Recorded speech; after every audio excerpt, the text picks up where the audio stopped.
Novation finally updated the FLkey, and the brand new FLkey 2 keyboards have so many improvements I love, except one. In this video, I'll show you around the new features, the pros and cons, and which FLkey is right for you. And spoiler alert, this is one of those keyboards where going bigger really gives you a lot more for not that much more money. All right, let's quickly go over the layout because there are a few important differences depending on which FLkey model you choose. And I really should mention here that while a lot of other keyboards give you some FL Studio control, there really aren't any that are as complete as the FLkey 2. Well, there is one that can compete, and I'll tell you about that later in the video. And hey, real quick, if you're looking to buy the FLkey 2 or anything else for your studio, you can find it at guitarcenter.com or your local Guitar Center store. Whatever you need for your studio, they've got it right here. If you need MIDI controllers, synths, headphones, microphones, studio monitors, and if you need help deciding what gear to buy, Guitar Center staff are here to help you out. Use the link below to get the best deals on guitarcenter.com right now, and let's get back to the studio.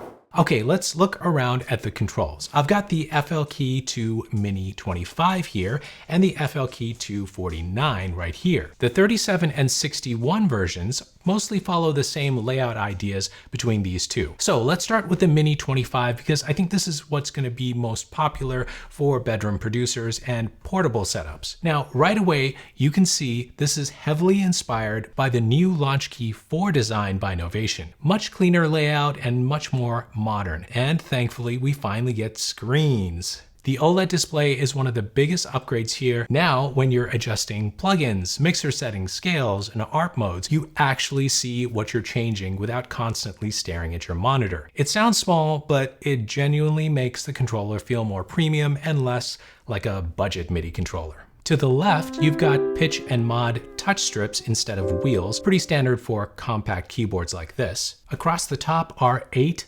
encoders. And yes, these are encoders. Novation has switched from traditional knobs to endless rotary encoders, which means that when you switch parameters or plugins, the knobs pick up exactly where the software already is instead of jumping to values all over the place. Huge improvement for plugin control. And honestly, after using endless encoders on newer keyboards, it's really hard to go back. You also get transport controls here, play, stop, and record.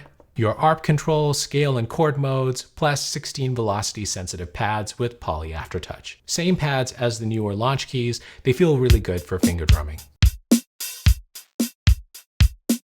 And by the way, the pads do have poly aftertouch, but the keys themselves do not have aftertouch. Important distinction there. And one more thing about these pads, they give you access to something most MIDI controllers won't give you in FL Studio.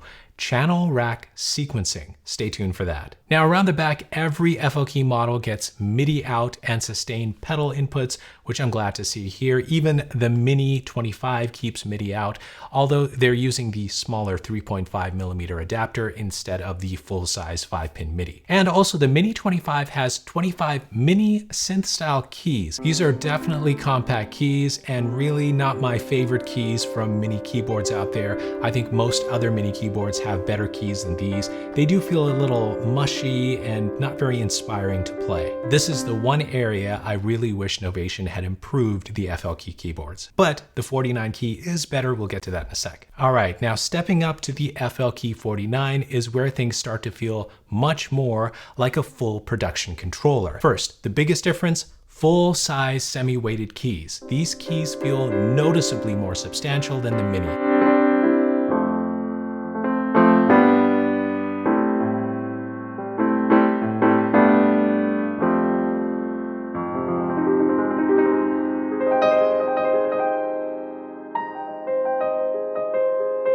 These keys feel awesome. I love them. Now, you also get regular pitch and mod wheels, which are great instead of the touch strips on the 25 Mini. And on top, you also get 9 faders, plus dedicated buttons underneath them. This is really useful for mixer control inside FL Studio. This model also adds layers and zones, which lets you split the keyboard or layer sounds. That's more useful for performance setups for controlling multiple instruments at once. The overall workflow is also quicker on the larger models because because you simply have more dedicated controls immediately available, less menu diving.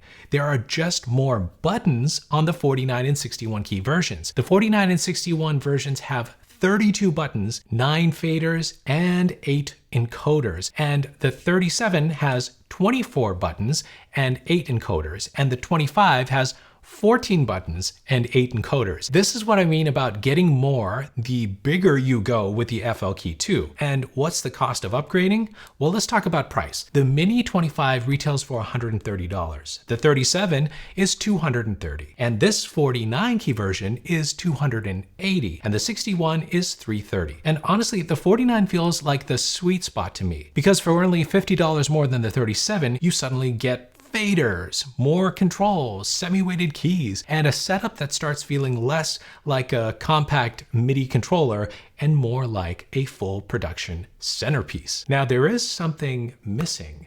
The dedicated note repeat button from the original FLkey is gone. You can still create similar rhythmic effects using the Arp, but it's not quite as immediate as having a dedicated button sitting there ready to go. Honestly though, overall this feels less like an FLkey version 2 and more like an FLkey finally catching up to other modern MIDI controllers. Now, I'm going to be talking about some competing keyboards later in this video, so stay tuned for that. All right, one of the biggest strengths of the FLkey 2 is just how deeply it integrates with FL Studio right out of the box, especially channel rack control, which you don't get on most keyboards. The knobs, the pads, the buttons and faders are already mapped to major FL Studio workflows, so you can control the mixer,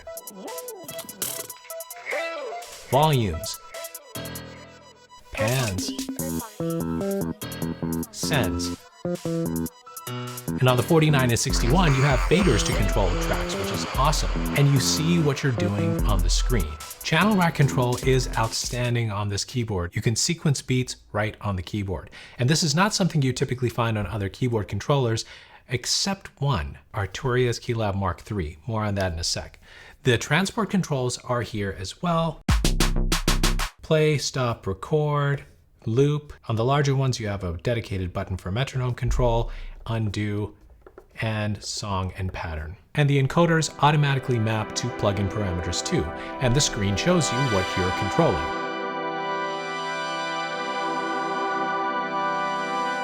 You've got a really good set of controls for FL Studio, but it's missing something. I'll get to that in a sec. For now, I really want to show you the Arp Scale and Chord features. The FLkey 2 keyboards now include much more advanced creative tools compared to the original FLkey, including outstanding chord modes, scale modes, and a more powerful arpeggiator with a built-in step editor. Scale mode helps keep your playing in key by locking or guiding notes into a selected scale, which is especially useful for beginners or producers experimenting with melodies or bass lines. There are now 3 dedicated chord modes: chord map, user chord, and fixed chords. Chord map helps generate inspiring chord progressions within a scale. This is an excellent tool. User chord lets you save your own custom chords to pads,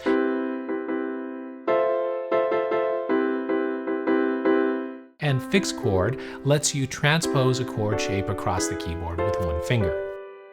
The arpeggiator is much deeper this time around too, and includes pattern editing tools, rhythmic variations, and performance controls that go way beyond basic up and down modes. These features are available across the entire FLkey lineup, so even the smaller Mini gets the same core creative workflow tools as the larger models. All right, so what about the competition? Well, while other MIDI keyboards will give you basic control of FL Studio, like Akai's FLkey Mini and some keyboards from M Audio and Native Instruments, none of them will give you complete control that the FLkey 2 gives you, except one that comes close. The Arturia Keylab Mark III will give you channel rack sequencing. Actually, the only other MIDI keyboard to my knowledge that will give you that. But it's on the premium Keylab keyboard only, so you can't get it on cheaper Arturia models. So if budget is an issue for you, you're going to get a lot more for FL Studio at a lower price with the Novation FLkey 2. So what are these keyboards missing? Well, there's one big thing: tight software instrument integration like you find on Arturia and Native Instruments keyboards. And that may be a big deal to you. If you're playing a lot of virtual instruments, having the type of control that Arturia and Native Instruments gives you may be a game changer. I know I love it, and it's a much more inspiring way to sound design or explore preset sounds. Now, I should note here that recently Native Instruments opened up the NKS standard to other keyboards, so you will have some control of the Native Instruments Complete Control plugin with the FLkey 2 keyboards nowadays. All right, so I've got a recommendation and some final thoughts. But first, do you know how easy it is to get your music out there to the world? You can do it yourself with DistroKid, the sponsor of today's video. DistroKid lets you upload your music to Spotify, Apple Music, YouTube Music, pretty much everywhere. And best of all, they make it really easy. Just upload your track, add some artwork, and they do the rest. DistroKid also collects earnings for you when your listeners play or purchase your music. And they help you market your music with tools built right in. A hyperfollow page lets you share your music with your friends on Facebook or anywhere you can share a link. And they can easily follow you to get notified of your upcoming releases. I've actually created 2 dedicated videos on DistroKid to give you all the details. You can watch them right here. And if you're ready to sign up, click the link below to get 7% off your first year of membership. All right, so which FLkey would I actually recommend? Honestly, I think it depends more on your workflow and desk setup than your experience level. If you want something compact for beat making, portability,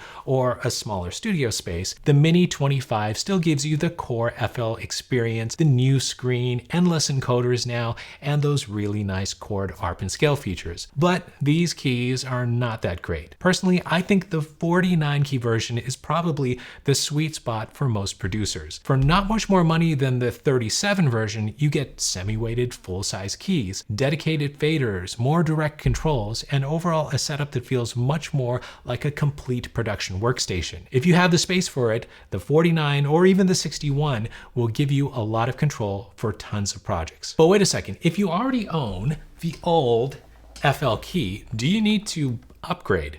Honestly, yeah, I think a lot of FL Studio users should seriously consider upgrading. The FLkey 2 is a much more modern and refined keyboard overall. The OLED screen alone makes plugin control and workflows feel dramatically better, and the endless encoders are a huge improvement. This upgrade actually makes sense, especially if you ever found yourself wanting better workflow feedback or more hands-on control. So if you use FL Studio, this keyboard is kind of a no-brainer, but keep in mind you might miss some tight virtual instrument integration you get on other keyboards.